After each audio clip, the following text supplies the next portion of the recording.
ብርሃን ባንክ ዘመናዊ ቀልጣፋና ምቹ አገልግሎቱን በተሻለ ቅርበት ለውድ ደንበኞቹ ማቅረቡን በመቀጠል የሞባይል ባንኪንግ አገልግሎት ተጠቃሚ እንድትሆኑ በአክብሮት ይጋብዛል።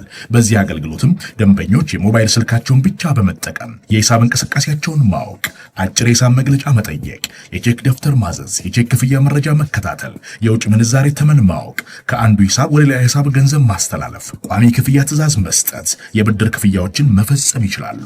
በዚህ አጋጣሚም የብርሃን ካርዶን በመጠቀም በሽያጭ ማዕከል ማሽን ፖስ ለግብይቶ ክፍያውን መፈጸም እንደሚችሉ ብርሃን ሲያበስራችሁ በታላቅ ደስታ ነው።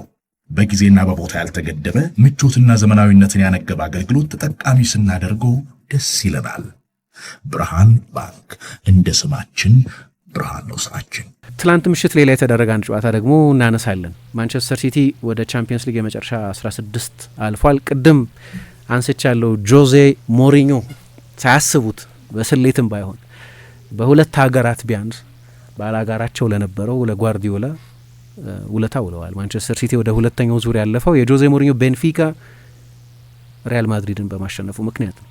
ለማንቸስተር ሲቲ ምን ውለታ ልውል እችል ይሆን እያሉ እንዳልተጫወቱ አውቃለሁ። ሀሳባቸው በሙሉ ቤንፊካን ወደ ሁለተኛው ዙር የማሳለፍ ሀሳብ ነው የነበረው፣ ግን በእግረ መንገድ ሲቲን ጠቅሞታል። ለዚህ ነው ከጨዋታው በኋላ ፔፕ ያመሰግናለሁ ቴክስት ትልክላቸዋለህ ወይ ብሎ አንድ ጋዜጠኛ ሲጠይቀው ኦፍኮርስ ብሎ መልሷል። የምሩን አልመሰለኝም።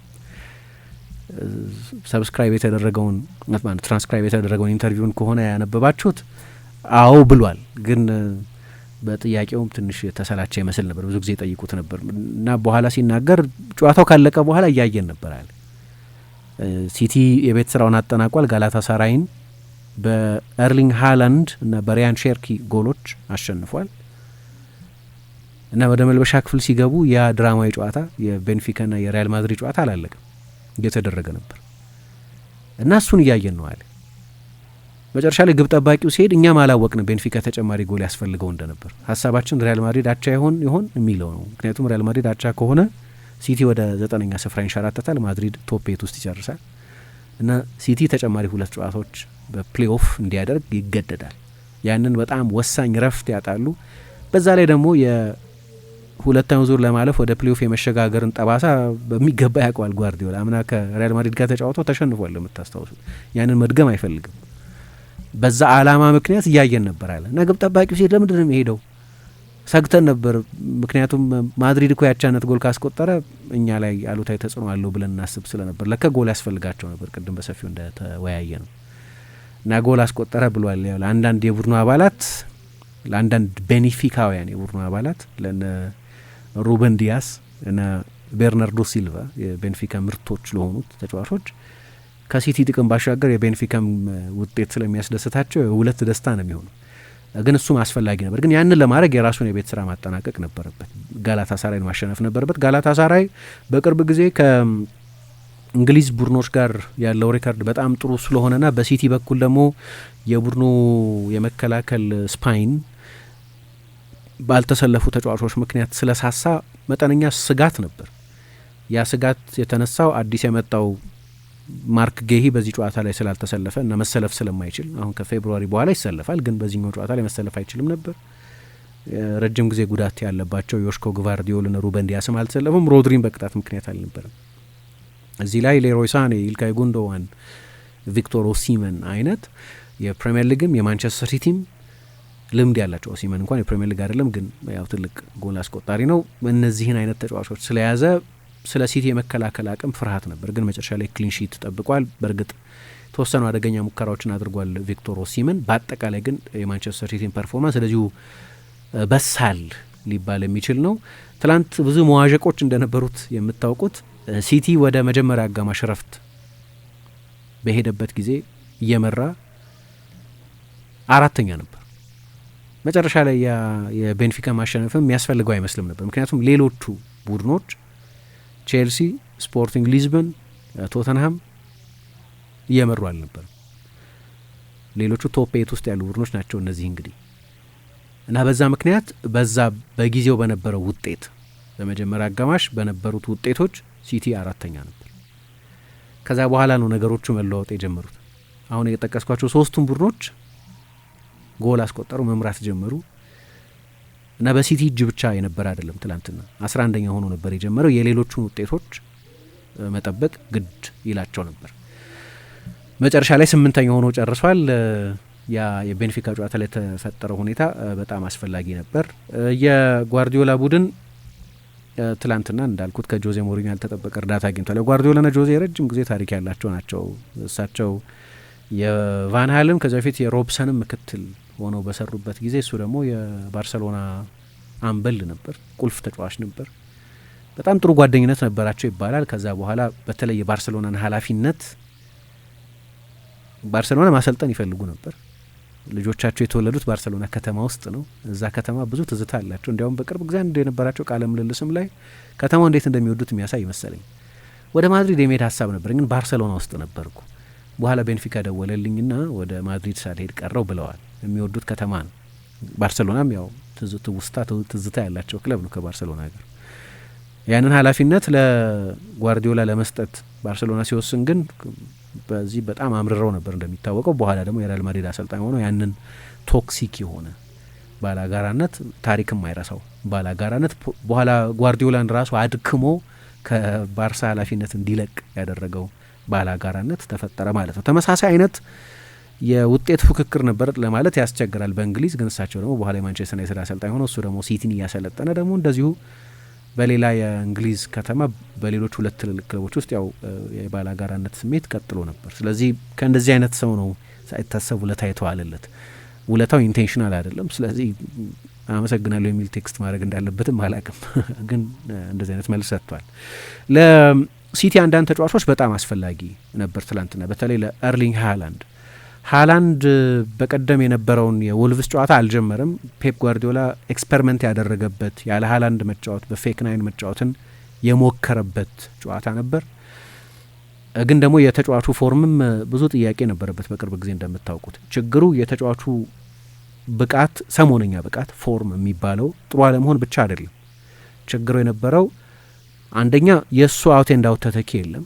ሁለተኛ ሲቲ በውጤት እሱ ላይ ጥገኛ ነው። በእሱ ጎል ማስቆጠር ላይ የተመሰረተ ይመስላል። በዚህ ውድድር ዘመን የበለጠ ከቀደሙት ዓመታትም የበለጠ ሃላንድ ሴንትሪክ ቡድን የተሰራው ከደብሮይነ መልቀቅ በኋላ በተለይ ከጉንዶዋን መልቀቅ በኋላም የጉንዶዋን ተጽዕኖ በጣም አነስተኛ የነበረ ቢሆንም ፔፕ የበለጠ ምናልባት እግር ኳስም የበለጠ ትራንዚሽናል እየሆነ ስለመጣ ሊሆን ይችላል ለቶሎ ለሃላንድ ኳስ በመስጠት ላይ የሚያጠነጥን ቡድን ነው የሰራው በዚህ ውድድር ዘመን እና ቡድኑ የተገነባበት ዋናው ምሰሶ ዋናው የቡድኑ አስኳል ጥሩ በማይጫወትበት ጊዜ እንደዚህ አይነት ችግር ይፈጠራል እና ባለፉት ጨዋታዎች ላይ ጎል እያስቆጠረ ስላልነበር ሲቲ ብዙ ነጥብ እየጣለ ነበር። በቀደም ወልቭስን ሲያሸንፉ እንደ ጥሩ መፍትሄ ነው ያየሁት። አንደኛ በሱ ቦታ የተጫወተው ማርሙሽ አውት ኤንድ አውት 9 ባይሆንም ግን ሌላ ዳይናሚክስ የሚሰጥ ነው። የበለጠ ቡድኑ ኮሌክቲቭ እንዲሆን የሚያደርግ ነው። እኔ እንዲያውም እዛ ላይ የነበረኝ አስተያየት የበለጠ ወደ ስፔስ ድሮፕ የሚያደርግ እሱ ትቶ ሲወጣ አንዱን የመሀል ተከላካይ ስቦ በሚወጣበት ጊዜ ወደዛ ስፔስ ድሪፍት የሚያደርግ ሌላ ተጫዋች እንደ ፎደን አይነት ተጫዋች ያስፈልጋል እያልኩ ነበር። ፎደን ራሱ በፎርም ጥሩ አለመሆኑ ተጠበቀ ሆኖ ግን ሃላንድ ተመልሷል። ትላንትና በጣም ድንቅ አጨራረስ ነው።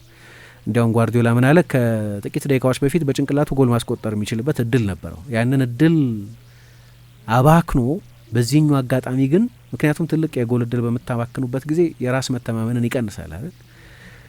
ሃላንድ አንደኛው ጥንካሬው እሱ ይመስለኛል። እኔ አንዳንዴ ትልልቅ የጎል እድሎች ያባክንና አንዳንድ ተጫዋቾች እዛው ላይ ይሰነብታሉ። ባባከኑት የጎል እድል ላይ እንዲህ ባደርገው ነበር ይሻል ነበር በሚል ሀሳብ መናወዝ አይነት እንደዛ የሚመስል ነገር ያደርጋሉ። ሃላንድ ግን በሚቀጥለው እድል ላይ ሻርፕ ነው። ትልቅ እድል እንኳ ስቶ ቢሆን ኖሮ ግን በዛ ትራውማታይዝድ አይሆንም። ለምሳሌ አንዳንድ ተጫዋቾች አሉ፣ አልቫሮ ሞራታ አሁን እንደዚህ አይነት ነው። በአእምሮ ከዛ በፊት ባባከነው የጎል እድል ላይ ረጅም ጊዜ ይቆያል። ቲሞ ቬርነርም እንደዛ ነበር ይባላል። ሃላንድ ግን እንደዛ አይደለም እና የሚቀጥለውን እድል ሲያገኝ ምንም የኮንፊደንስ ጥያቄ እንደሌለበት ባለፉት 9 ጨዋታዎች አንድ የፍጹም ቅጣት ምት ጎል ብቻ እንዳስቆጠረ ተጫዋች አለበት። በጣም ድንቅ አጨራረስ ነው የነበረው። ከፎደን ከዶኩ ነው ግን ኳሱ የመጣው። ዶኩ ትላንትና ሁለቱንም የመጨረሻ ኳሶች ያቀበለው ተጫዋች እርሱ ነው። በተለይ የዚህኛው ፓስ ባህሪ ግን በጣም አስደናቂ ነው። ምክንያቱም ዶኩ ሲባል ሁሉም ሰው የሚመጣለት ሀሳብ ፈጣን ድሪብለር የመሆኑ ነገር ነው። አብዶኛ ነው። በጠባብ ስፔስ ላይ መጫወት ይችላል። በእጥረቱ ምክንያት በዛ በሎ ሴንተር ኦፍ ግራቪቲው ምክንያት ለመቆጣጠር ያስቸግራል። ፈጣን ነው። በቴክኒክ ወደ ውስጥም ወደ ውጭም ድሪብል ማድረግ ይችላል። ስለዚህ ሀሳባችን ላይ የሚመጣው የአብዶ ችሎታውን የድሪብሊንግ ችሎታውን ትላንትና ያቀበለው ኳስ ግን አሁንም ዴቨሎፕ እያደረገ ያለ ተጫዋች እንደሆነ ገና ስለዚህ ተጫዋች የምናውቃቸው አዳዲስ የምንመለከታቸው ችሎታዎች እንዳሉት የሚያሳይ ነው። በጣም አስደናቂ ፓስ ነው የሰጠው። ይሄ ላይን ብሬኪንግ ፓስ የሚባል አይነት ድንቅ ኳስ ነው የሰጠው።